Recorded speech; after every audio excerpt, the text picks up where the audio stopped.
Good afternoon everyone. अहिले भने चाहिँ म आगरी गाउँको तलनिर अमन्दासँग यहाँ देख्नुहुन्छ अमन्दा। यो अमन्दाको चक्करमा चाहिँ नि उकालोबाट ओह्रालो हिँड्दा हिँड्दा हिँड्दा हिँड्दा हत्तु भइसकिसक्यो र यो आगरी गाउँको लास्ट पोइन्ट रहेछ। र आगरी गाउँको यो देख्नुहुनेछ यो भनेको चाहिँ सिक्किम रहेछ हो। अनि यहाँ सानो यो पुल रहेछ, सिमेन्टेड पुल है अमन्दा। यहाँ पुल क्रस गरेपछि चाहिँ यो चाहिँ वेस्ट बङ्गाल रहेछ। यो जग्गाको नाम के अरे? वेस्ट बेङ्गाल आगरी गाउँ हो, तोरेम।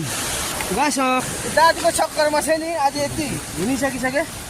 म चाहिँ हत्तु भइसकिसकेँ। भरे उकालो कसरी जानु भनेर सोचिरहेको छु है।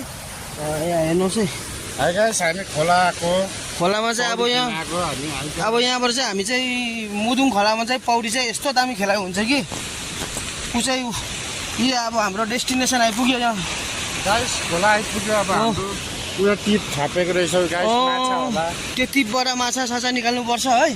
अब यहाँ निकालेर गाइस खोलामा मजाले नुहाउँछ। दह हेर्नु यस्तो मजाको दहमा ल्याइपुगायो। तपाईँहरू पनि नुहाउनु आउनुहुन्छ भने चाहिँ यो दहमा आउनुहोस्। दह चाहिँ एकदम दामी रहेछ है। पुल हेर्नुहोस्, यहाँ पुल सानो बाँसको पुल बनाएको छ। र गाइस फाइनल डेस्टिनेसनमा पुग्यो। तपाईँहरूसँग भरे बात गर्छु है त। बाई।